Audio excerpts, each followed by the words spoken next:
सर्वप्रथम त जुन गोजामुको नेता आलोक कान्ति थुलुङले फेसबुक कहिलेदेखि चलाउनु भएको मलाई थाहा छैन।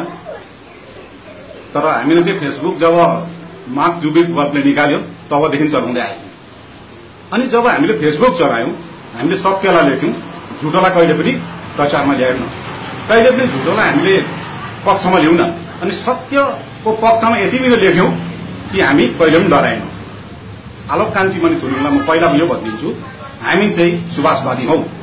हामी सुभाष घिसिङको चेला हौ, जसले कुनै पनि ठाउँमा, कुनै पनि मोडमा, कुनै पनि मञ्चमा सिर ठाडो पारेर छाती चौडा खुला पारेर सत्य बोल्नु सिकाएका छन् हामीलाई।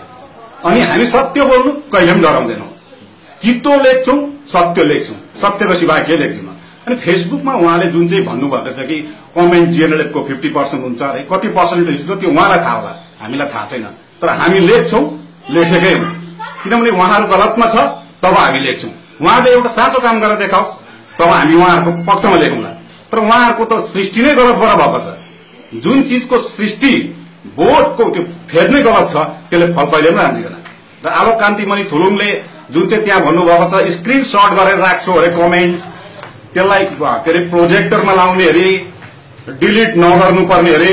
सबभन्दा पहिला चाहिँ उहाँलाई के भन्छु भने जीएनएलएफको पक्षबाट अरूले के लेख्यो मलाई कुन पार्टीले लेख्यो मतलब छैन। तर जीएनएलएफ पार्टीले जुन चाहिँ लेखेको छौं हामीले चाहिँ त्यसलाई धेरै अध्ययन गरेर, धेरै चिन्तन गरेर, मनन गरेर, पढेर, आत्मालाई सोधेर लेखेको त्यो स्टेटस हो।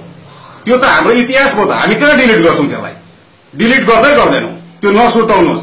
अनि उहाँलाई भन्नुहुन्छ कि स्क्रिनशट गरेर राख्छ अरे, प्रोजेक्टर बनाएर राख्छ अरे, त्यति दुःख नगर्नुहोस्।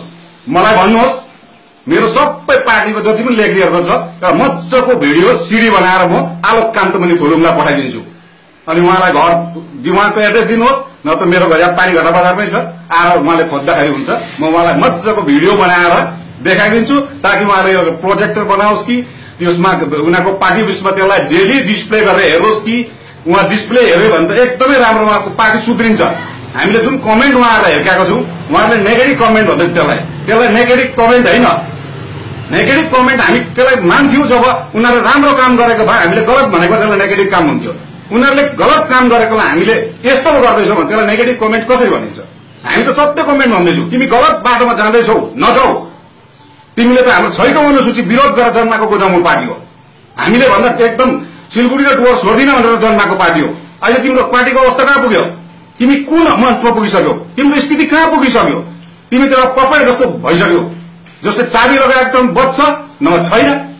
र आलोक कान्तिमणि थुलुङज्यूलाई मेरो एउटा सुझाव छ कि तपाईले जुन प्रकारको सोशल मिडियालाई भारतको संविधानले त उयो बाहिरत अलगै राखिदिएको छ।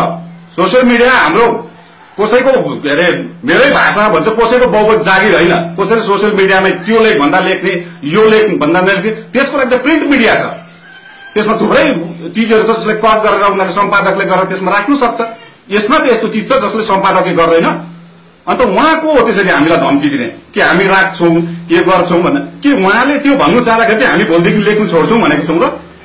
म लेख्नु छोड्थेँ यदि म डराएको भए, म यदि डराउँथेँ जब मैले झुटो लेखेको भए। म झुटै लेख्दिनँ, अहिले पनि लेखिरहेको छु। मैले बारम्बार मेरो स्टेटसमा दिइरहेको छु, काले उनलाई आलोक कान्तिमणि थुलुङलाई दिइरहेको छु, विनय तामाङलाई दिइरहेको छु, हरेक चिज। त्यही मात्रै होइन, अरूलाई पनि जो झुटोको पक्षमा गएर हाम्रो गोर्खा जातिको भाग्यसँग खेलवाड गर्दैछ उनीहरूलाई लेखेकै हुन्छु। तबसम्म लेख्छौं जबसम्म अन्तिम सास रहन्छ, तबसम्म लेख्छौं हामी। अनि यो चुनौती उहाँले लिनुपर्छ अब कि हाम्रो लेख बन्द गराएर देखाओस्। मैले पहिल्यै भनिहालेँ, हामी सुभाष घिसिङको चेला हौ। सुभाष घिसिङ कहिल्यै डराएनन्, किनभने सुभाष घिसिङ सत्यमा थिए। सुभाष घिसिङ असत्यमा भए हामी पनि असत्यमै जान्थ्यौं होला। तर उनले हामीलाई असत्य भन्ने कुरो त सिकाउँदै त सिकाएन। तब हामी किन डराउँछौं? आज कान्तिमणि थुलुङले गोर्खाल्यान्डको आवाज गरेर देखाओस् त। सचित गतराजले फ्रन्ट पेजमा आएर लेखेको हुन्छ उसको शब्दमा। उसले 6 लागु लेखेको त फ्रन्टमा आएर गर्छ त। उसले त जिटिएको गरेर राम्रोसँगले बोल्नु जान्दैन उनीहरू। अहिले उनीहरूले के काम गर्दैछ पहाडको? अहिले छाती फुलाएर म अचम्म लाग्छ यो अहिले गोजामुल 2 को नेताहरूले मञ्चमा कसरी चाहिँ भाषण दिन्छ। अनि त्यो सुन्ने जनताहरू कस्तो खालको हो? कसरी त्यो जनताहरूले सुन्दैछ उनीहरूको भाषण?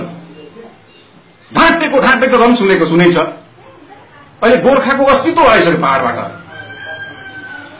र मेरो विचारमा उहाँलाई मेरो स्पेशल सजेसन छ कि हामी चाहिँ गोरामुख पार्टीलाई चाहिँ उहाँले कुनै प्रकारको त्यो यसलाई के भन्छ मनोवैज्ञानिक साइकोलोजिकल प्रेसर दिएर यस्तो स्टेटमेन्ट नदिउन्।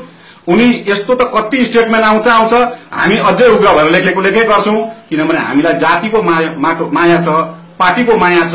हामीलाई सुभाषले जुन सपना छोडेर गएको छ त्यो सपनाभित्र सिर्फ दार्जिलिङ मात्र होइन, सम्पूर्ण भारतीय गोर्खालाई सुरक्षित गर्नुपर्छ अनि त्यसको वास्तव हो दार्जिलिङ। अहिले दार्जिलिङको सिचुएसनमा कहाँ पुर्यायो उहाँहरूले, उहाँहरूकै सुकुनाको उयोहरू गराएर गयो भन्छ, कहाँ के गरेर गयो भन्छ। अहिले यिनीहरूले तीनवटा जनसभा गरे हेर्नुहोस्, यो तीनवटा जनसभामा मुद्दा के थियो यिनीहरूको? मुद्दामा खाली के अरे जिएनएलएफलाई धम्की दिनु, गोजामुमोलाई धम्की दिनु, यही मात्रै मुद्दा। खै मुद्दा भयंकर उयोहरू डिस्क्लोज गर्छु भनेर चम्किँदै थियो, नेताले जोकर जस्तो भएर स्टेजमा उभियो। अनि त्यस्तो प्रकारले हुँदैन। हाम्रोमा मुद्दा छ, हाम्रोमा आइडिया छ, हामीमा एउटा बौद्धिक जमात छौं, हामी सत्य बोल्छौं, त्यो कुरा लिएर अगाडि बढ्छौं। चाहे यस्ता आलोक कान्ति मणि थुलुङ एक मात्र नहोस् न, लाखौं जन्मियोस्। अनि यस्तो धम्कीहरू त कति आउँछ, तर हामी धम्कीसँग डराउँदैनौं, कहिले पनि डराउँदैनौं। अर्को कुरो, आलोक कान्ति मणि थुलुङले भन्नुभएको रहेछ कि उसले भयंकर जेल खटेको अरे, भयंकर डर लाग्दो। त्योभन्दा अगाडि उहाँले भन्नुभएको छ कि उनी थेत्तर अरे, उनलाई चाहिँ यस्तो थेत्तर अरे कि उनको परिवारले तलाउन सकेन अरे, दार्जिलिङको जेलले तलाउन सकेन अरे, सिलगढीको जेलले तलाउन सकेन अरे, प्रेसिडेन्सी जेलमा 11 महिना कत्रो उपरमाउलो गरममा बसे अरे, तलाउन सकेन अरे। पहिला त तिमी तनै नलाग्ने कस्तो छोरो, नेता त लागेको छैन भने जनता कसरी त लाग्छ, मुद्दा कसरी त लाग्छ? नेताले मञ्चमा उभेर भन्दैछ कि म न त लागेको थेत्तर हो भनेर भन्दैछ, उनीहरूलाई फलो गर्ने जनता कस्तो चाहिँ हुन्छ? सुनिहाल्नुहोस्, तपाईहरु भाषण सुनेर जो हेर्नुहुन्छ थपडी मात्रै मार्नुहुन्छ, के गर्नुहुन्छ? अनि आलोक कान्ति मणि थुलुङले 11 महिना प्रेसिडेन्सी जेलमा बस्नु भए, कान्ति मणि थुलुङज्यू के को लागि बस्नुभयो? गोर्खाल्यान्ड मुद्दाको लागि बस्नुभयो कि मदन तामाङ मर्डर केसमा बस्नुभयो? जवाब दिनुहोस्। बडो गर्वले छाती खोलेर भन्नुहुँदैछ जस्तो कि सुभाष चन्द्र के अरे हाम्रो भगत सिंहले जेलमा बसेको जस्तो गरेर म 11 महिना प्रेसिडेन्सी जेलको उखरमाउलो गरममा बसेको भन्नुहुँदैछ।